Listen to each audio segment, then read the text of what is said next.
शीतला माता की व्रत कथा के अनुसार एक बार शीतला माता ने सोचा कि चलो आज देखूं कि धरती पर मेरी पूजा कौन करता है, कौन मुझे मानता है। यही सोचकर शीतला माता धरती पर एक गांव में आई और उन्होंने देखा कि इस गांव में मेरा कोई मंदिर नहीं है और ना ही कोई मेरी पूजा करता है। शीतला माता उस गांव के गलियों में घूम रही थी। तभी एक मकान के ऊपर से किसी ने चावल का उबलता हुआ पानी नीचे फेंका और वह उबलता हुआ पानी शीतला माता के ऊपर जा गिरा, जिससे शीतला माता के पूरे शरीर में छाले पड़ गए और उनका पूरा शरीर जलन होने लगा। शीतला माता गांव में इधर उधर भाग भाग के चिल्लाने लगी, अरे मैं जल गई, मेरा शरीर तप रहा है, जल रहा है, कोई मेरी सहायता करो। लेकिन उस गांव में किसी ने भी शीतला माता की सहायता नहीं की। वहीं अपने घर के बाहर एक कुम्हारन महिला बैठी थी। उस कुम्हारन ने देखा कि अरे यह बूढ़ी माई तो पूरी तरह से जल गई है, इसके पूरे शरीर में तपन है, इसके पूरे शरीर में फफोले पड़ गए हैं और वे यह तपन सहन नहीं कर पा रही है। तब उस कुम्हारन ने कहा कि हे बूढ़ी माई, तू आकर यहाँ बैठ जा, मैं तेरे शरीर के ऊपर ठंडा पानी डालती हूँ। कुम्हारन ने उस बूढ़ी माई पर खूब ठंडा पानी डाला और बोली कि हे माँ, मेरे घर में रात की बनी हुई रबड़ी रखी है, थोड़ा दही भी है, तू रबड़ी दही खा ले। जब बूढ़ी माई ने ठंडी ज्वार के आटे की रबड़ी और दही खाया तो उसके शरीर को ठंडक मिली। तब उस कुम्हारन ने कहा, आ माँ बैठ जा, तेरे सिर के बाल बहुत बिखरे हैं, ला मैं तेरी चोटी गूंथ देती हूँ। और कुम्हारन माई की चोटी गूंथने हेतु कंघी बालों में करती रही।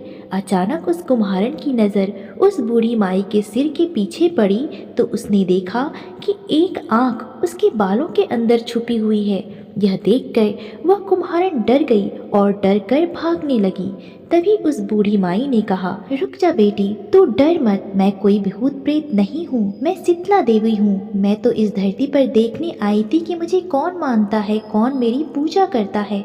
इतना कहकर माता चतुर्भुज जवाहरात के आभूषण सिर पर स्वर्ण मुकुट धारण किए अपने असली रूप में प्रकट हो गई। माता के दर्शन कर कुम्हारन सोचने लगी कि अब मैं गरीब इन माता को कहाँ बिठाऊं।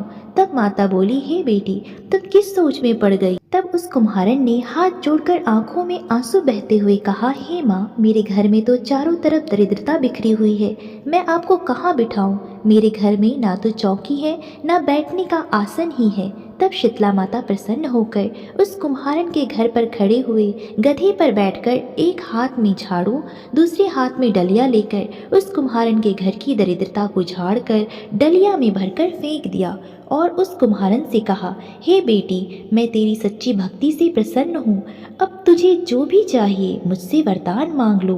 तब कुम्हारन ने हाथ जोड़कर कहा कि हे माता, मेरी इच्छा है अब इसी डुंगरी गांव में आप स्थापित होकर यहीं निवास करें और जिस प्रकार आपने मेरे घर की दरिद्रता को अपनी झाड़ू से साफ कर दिया, ऐसे ही आपको जो भी भक्त होली के बाद सप्तमी को भक्ति भाव से पूजा करे, अष्टमी के दिन आपको ठंडा जल, दही और बासी ठंडा भोजन चढ़ाए, उसके घर की दरिद्रता को भी आप दूर कर देना एवं जो भी आपकी पूजा करने वाली महिला हो उसका अखंड सुहाग रखना, उसकी गोद हमेशा भरी रखना। साथ ही जो पुरुष शीतला अष्टमी को नाई के यहाँ बाल ना कटवाए, धोबी को कपड़े धुलने ना दें और पुरुष भी आप पर ठंडा जल चढ़ाकर, नारियल फूल चढ़ाकर परिवार सहित ठंडा बासी भोजन करे, उसके काम धंधे व्यापार में कभी भी दरिद्रता ना आए। तब माता बोली, तथास्तु, हे बेटी, तूने जो वरदान मांगे हैं मैं सब तुझे देती हूँ। इस प्रकार से भक्तों शीतला माता के व्रत को रखने और व्रत कथा को सुन लेने मात्र से ही माता शीतला उसके सभी दुखों का अंत करती है और धन धान्य से उसका घर भर देती है। बोलिए शीतला महारानी की जय।